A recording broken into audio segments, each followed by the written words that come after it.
parties and sank their ultimate mandate to building democratic principles that would be model to their subscribers. According to former Ambassador Jack Wamanga, the party's need for money is inevitable, except that party members lack transparency. As the 2026 polls edge closer, various opposition political parties are currently battling mayhem due to a uniform cause, which is allegations of dirty money. According to former Ambassador Jack Wamanga, the need for money is inevitable, except it's worsened by some members' lack of transparency. You can never win an election without money in Uganda. And who has got the money? As we speak now, it's the government. Government has got money, and that's why they have disorganized the opposition. You know what happened in the FDC. You have just heard of what has happened with Mpuga. Wamanga further adds that the current commercialized politics is what is taken advantage of by the alleged giver of money to disintegrate the already money hopefuls within the parties. They will look at the money first. And because of that, they will never get pure democracy in the country. And that's why the one with money will always win election in Uganda. For us to redeem this kind of money-minded political parties, which is not settled on ideology, it is something that Africa and Uganda should have to think twice.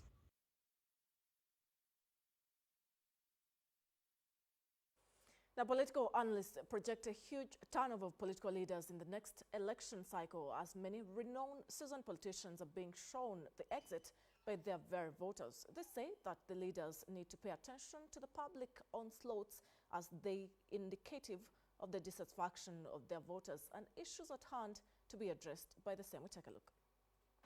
For the past few weeks, X, formerly Twitter, has been buzzing with anger, fury and vitriol following an online protest, and the confrontation of leaders by their supporters online is sufficient to tell a story of a dissatisfied populace. Some voters have taken this a notch higher by publicly insulting their elected leaders without any remorse. Political analysts say that the poor state of roads, a sick health sector and massive corruption are fueling this anger. It is total confusion, self-centeredness, and self-service. Medad Lubega Segona, a member of parliament for Busiro East, says that he understands where the voters are coming from. It is an understandable sentiment that takes root in the harsh economic conditions that our constituents face, and it is prudent that as political leaders, we collectively answer these economic questions of the day. End of quote. From voters they came, and to them they will return for a fresh mandate in 2026. But how exactly will the field look like? What is hurting people is the way the country has been poorly managed financially. The people are not angry with the leadership, but they are angry about how they are being governed. But can this public anger cause a shift in the voting patterns in the next election cycle to breed a new crop of political leaders? To election experts, the 2026 political chalkboard is likely not to spare many. The 2026 election is going to be different from all other kinds of elections that we have had. By borrowing your savings, in her 1986 address to the Conservative Party, Margaret Thatcher, the former UK Prime Minister, said, and I quote, "There is no such a thing as public money, but rather taxpayers' money." End of quote. The political class's forgetfulness of this history and the perceived extravagance of the current political class might cost it a lot in the next general polls. The political terrain in Uganda now. The National Resistance Movement Central Executive Committee members that were recently opposed to the party voter registration have been directed by the party chairman, Yoweri Museveni, to supervise the exercise. The NRM chairman and Electoral Commission, Dr. Tangu Doi, says the SEC members are on strict restrictions by the party chairman to have their eyes on and hands off. Earlier, the position of some NRM SEC members to first stay NRM voter registration exercise sparked a sharp protest from a section of party youth members under the Yellow Youth Movement, who accused them of undermining the directive of the party chairman. To present our petition. But the party chairman, Yoweri Museveni, has, in a dramatic turn of events, assigned the very dissenting SEC members to play a supervisory role, as the NRM EC boss explains. The SEC members were deployed by the chairman himself. Their role is not to coerce anybody. Their role is to offer overall leadership. in areas of their jurisdiction. In the past, NRM internal elections have been marred by violence, with ghost voter registers and underage persons dominating the registers. The NRM Electoral Commission boss Tanga Odoi strongly warns ministers and NRM district chairpersons who are at the same time candidates not to tamper with the exercise. To misuse your chance this time and mishandle a register is a prelude to, a precursor to prison. There's nobody, not a minister, not an MP, who is going to tamper with the register and will look on. Dr. Tanga blames the past mistakes on people he terms as pseudo-kings who hijacked the exercise and inserted in ghost voters.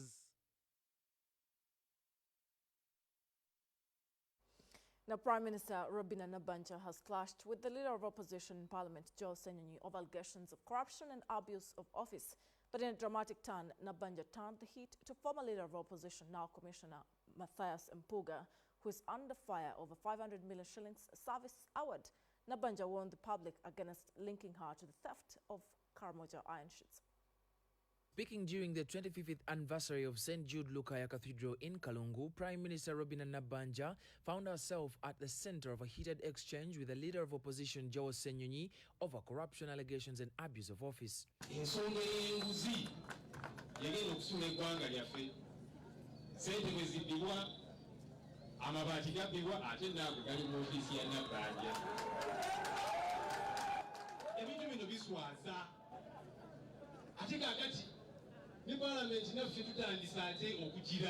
Shortly after Senyonyi took the podium to decry what he described as rampant corruption among top government officials, with the Prime Minister's office becoming a den of all corruption scandals, including iron sheets for vulnerable people in Karamoja, Nabanja was quick to respond.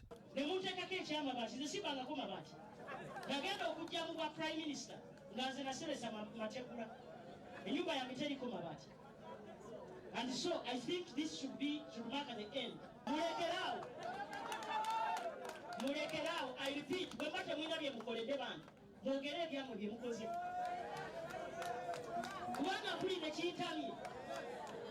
I think the country must know the truth.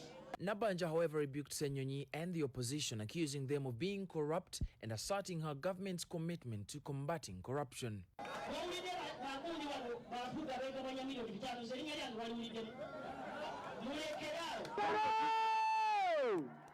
Akatono kazira mu maaso naye milioni 10 nzize nazo ate ziri mpiki saagala sawe ate nga bwe muwulira office ya lead of opposition bagiwa services ezimu neza lead of government business. Yes. Quite interesting political events there. Now, financial institutions have decried bribery in LC1 system, which they say has largely contributed to multiple borrowing, which has in the long run made borrowers choke on loans. In Rukunjiri district, the Savings and Sacco Cooperative Organization officials claim that borrowers are conniving with the LC1 chairpersons, who later issue multiple agreements on the same collateral, which they later submit in banks for securities to apply for more loans. Connivance and bribery in LC1 systems is being blamed to be the factor behind multiple borrowing, more especially in the savings and credit cooperative organizations, which are yet to embrace usage of financial cards to track loan applicants. According to some SACCO managers, borrowers connive with LC1 chairpersons who issue them multiple agreements to enable them acquire loans in different financial institutions. Chairperson LC1s who are conniving with our members and making for them multiple land agreements. And they use those same agreements to borrow from different financial institutions. It is a criminal case if chairman gives signs on the agreement from this bank, signs on the agreement on the same agreements to the other bank. Buyanja, the leading SACCO in Rukunjiri district, has since written off shillings 833 million due to failure by borrowers to pay back. Of course, we are going to put in so much effort and so many measures in place. One of them is that when we make write-offs, we employ a recovery officer specifically to follow up that portfolio. In Rukunjiri district, guarantors now fear standing surety for their friends in fear of losing their property to defaulters. To mitigate this challenge, SACCOs are putting controls in place to fix these loopholes. Speaking to the 20th Annual General Meeting and commissioning of the shillings 484 million office building, the Western Regional Manager, Uganda Cooperative Savings and Credit Union Nyangoro Collins appealed to SACCOs to tighten their internal financial controls to deter fraud. I think that the SACCOs need to strengthen their internal controls, so that they are then able to detect fraud early.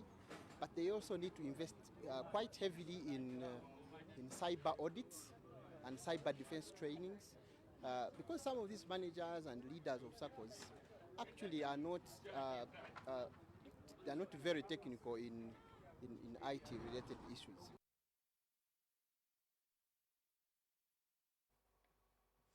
Now, the government and its implementing partners have doubled efforts, especially in ensuring that most of the development projects are seen to be spearheaded and these yield to communities. Tank in Biachichi village, Ajia sub-county, Arua district, in order to promote appropriate water harvesting technologies for irrigation, livestock watering and rural industry. This follows concerns of rising temperatures resulting in extended spans of droughts, causing food insecurity and water crisis. We experience water crisis in majorly 3 parishes. One of the first parishes is this one where we are, that is Ayaya. The second parish is Aya, and the third is Olevu. According to Angu Ajibi Jacob, the LC3 chairperson of Ajia sub-county, inadequate water availability has always compromised the reproductive performance and increased susceptibility to diseases in animals, resulting in economic losses for farmers. If human beings fail to get water, it is very hard then to give the available water for animal consumption. We register heavy losses in terms of animal death during such dry season. Katoka Easy Ronald, the commissioner from the Ministry of Water and Environment, has urged the locals to own this project for sustainability and secure ownership of the land.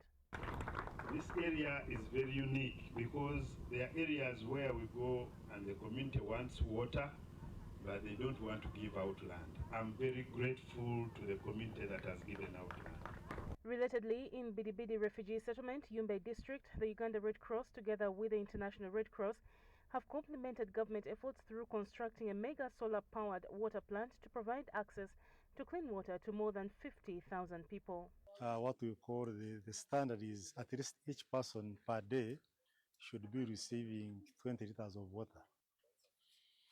Here, before this project came into existence, on average, people are getting less than 5. You look at our safe water coverage in the district, as compared to the national average, we're still talking about 50%.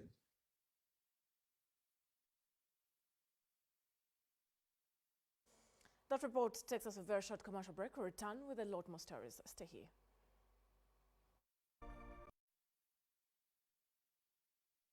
Ebyobufuzi bya Uganda biddukanga kalimi kassaawa. Buli kiseera wabaawo ekipya tuganoonya okuva gye gatandikira ne tukwata ku bitiisa gasakibwa bamanyi ne gasengejjebwa abakugu. Tukozesa tekinologiya owa waggulu okugakuwa butereevu nga bwe gagwawo. Tosuwa amasengejje buli lunaku ku ssaawa emu ey'olweggulo.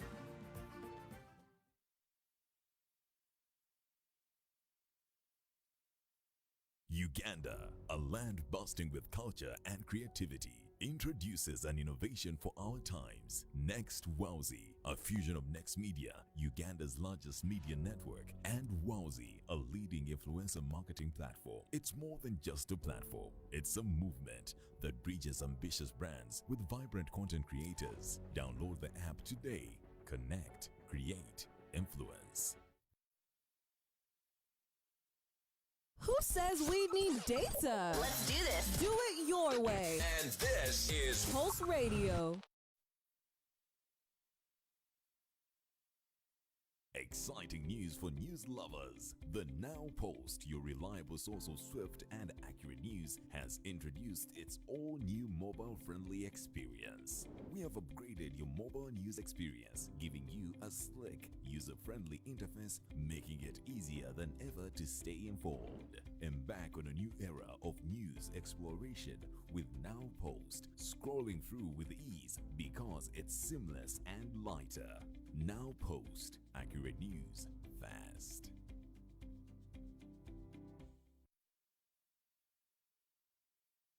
With Nextcom, you can expand the impact of your message. In an age where ambition knows no bounds, Nextcom is your unrivaled strategic communication partner. We don't just amplify your brand's voice, we create communication solutions that move the cash needle. We develop your ideas into industry-defining transformations through well-designed and executed campaigns and disruptive techniques. Why accept ordinary when you can create extraordinary? Contact us immediately and let us design a future in your brand lean.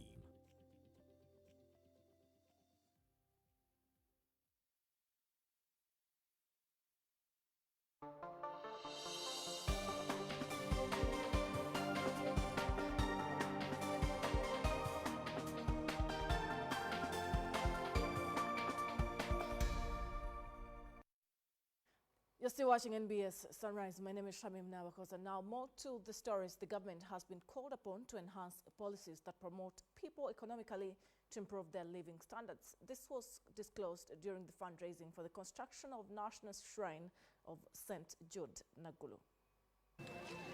While holding the last day of the Novena service, which doubled as the fundraising for the construction of the new National St. Jude Catholic Church, Father Ambrose Bwangata said it is high time the government enhanced policies that promote people's well-being.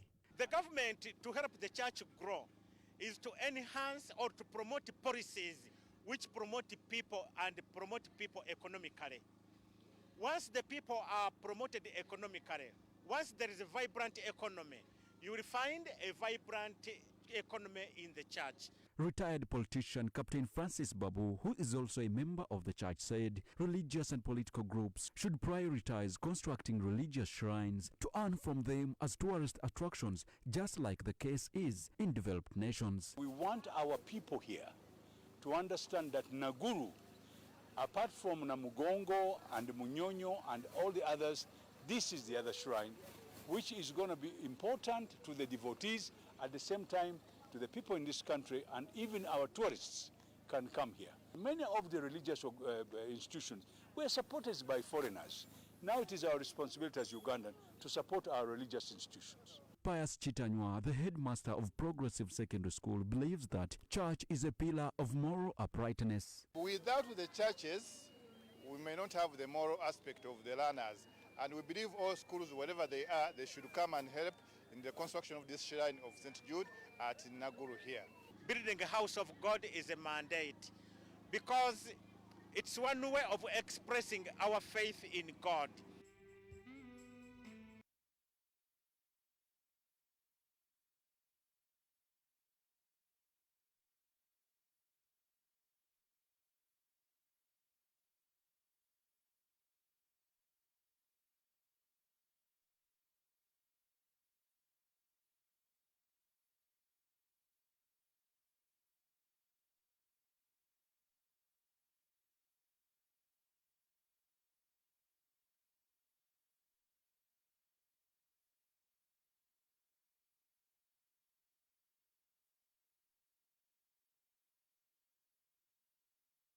Now, the goal of training more than 1,000 young women a year as electrical and solar installation technicians over the next 3 years is now being expedited.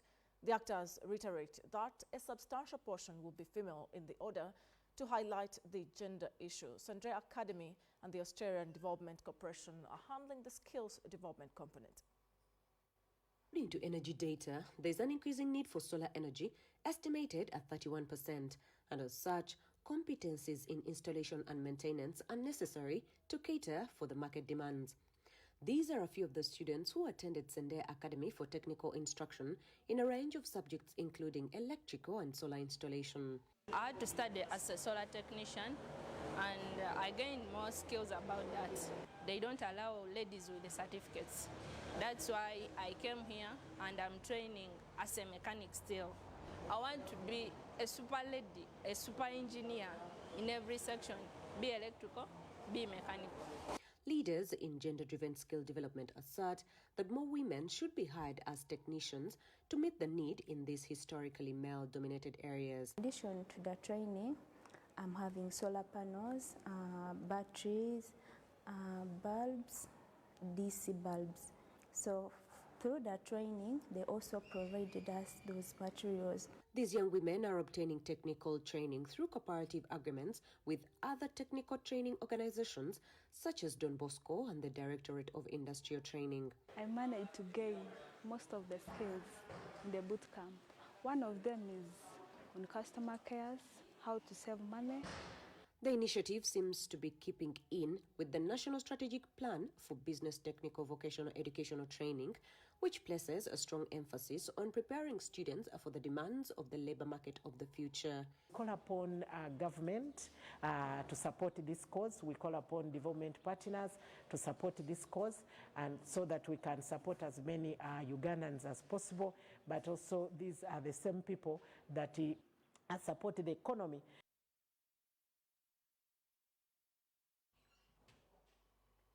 Now, ahead of the nomination for Dokolo Woman MP by-election, top organs of different political parties continue to flock the district. The Electoral Commission has gazetted 11th and 12th March as nomination days for candidates before they can officially start the campaigns.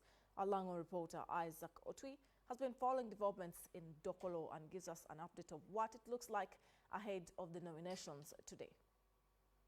Well, I can say that the by-election for Dokolo District Woman Member of Parliament is just left with 10 days to move to the D-Day, when the people of Dokolo will be, of course, casting votes to see who will be their next woman Member of Parliament for the district. Now, what we can tell for now is that tomorrow, that is the 11th of March, and the 12th of March 2024 are the 2 days that the Electoral Commission has gazetted to be the days that different aspirants from different political parties will be moving in to see that they are nominated. And this that we can confirm for now is that Sarah Aguti Nyankori of the Uganda People's Congress will be nominated tomorrow, and of course followed by Dr. Rosemary Aloch Ogwal, who is also the daughter to the late Cecilia Ogwal. She will also be nominated tomorrow, and she will be accompanied by different officials from the Forum for Democratic Change, the party that mother, of course, served until demise. That was early this year. Now, other candidates that we shall also be seeing getting nominated are the candidates of the National Unity Platform, Harriet Ageno. And of course, what we know so far is that the Deputy President for the National Unity Platform, or the acting president so far, is already within the district, and they are already canvassing, of course, for support from within the district as they wait to be nominated. Well, the other candidate that we expect to be, of course, nominated also either tomorrow or on Tuesday is Janet Adongo Ila, who is the National Resistance Movement flag bearer. Now, one thing that might affect the voting pattern within Dokolo are, of course, the issues of the independent candidates who are leaning to the National Resistance Movement. About 7 people had come up to showing interest to hold the flag, but 2 were talked down, and currently we are seeing that more than 5 independent leaning to NRM are coming up to contest in the Dokolo race. And what will happen is, of course, is that the NRM or other political parties will not be getting much of what they would get if the few who are currently running as independents, of course, were to back the flag bearer in this by-election. Now, what we expect to see is that the candidates or the aspirants banking on their words, banking their words on some of the key issues that are affecting the communities, including the issues of the roads, the issues of education, and other social issues that affect the communities. Many thanks, Isaac Otwi, for that report. Certainly, we'll be looking forward to what happens today and tomorrow later on when the nominations start, which candidate will be nominated when, and what exactly will shape their kind of campaign this time around as we head for the by-election there. My name is Shamim Nawekos, who has been bringing you up to speed. It's a good day from me to you, but also it is Ramadan Kareem for the rest. Good morning. Morning Breeze comes up shortly.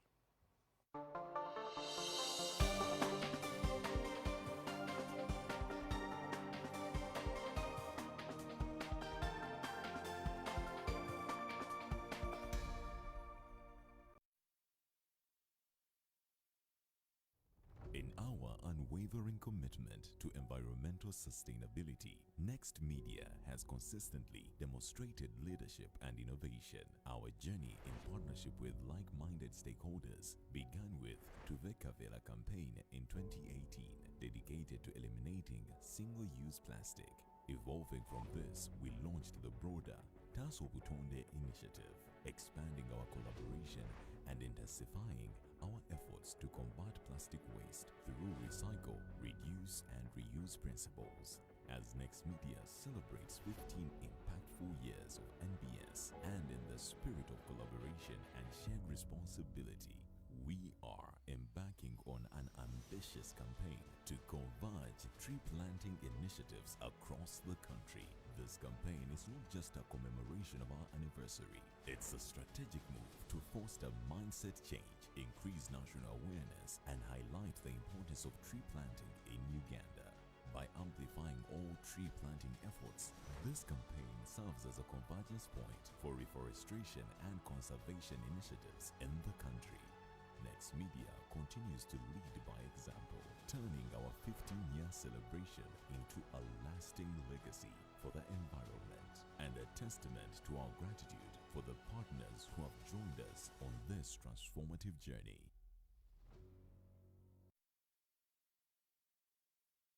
Explore, enjoy, and dance to the latest content, beats, and kawozi from Uganda and beyond. Simply go to your Play Store or App Store right now, find AfroMobile, download it straight to your phone, and get started. Is it TV you want? Simply open the app, click on TV, select the channel you want, and watch live. Are you busy right now? Then check out On Demand or enjoy in your free time. AfroMobile. The future is now.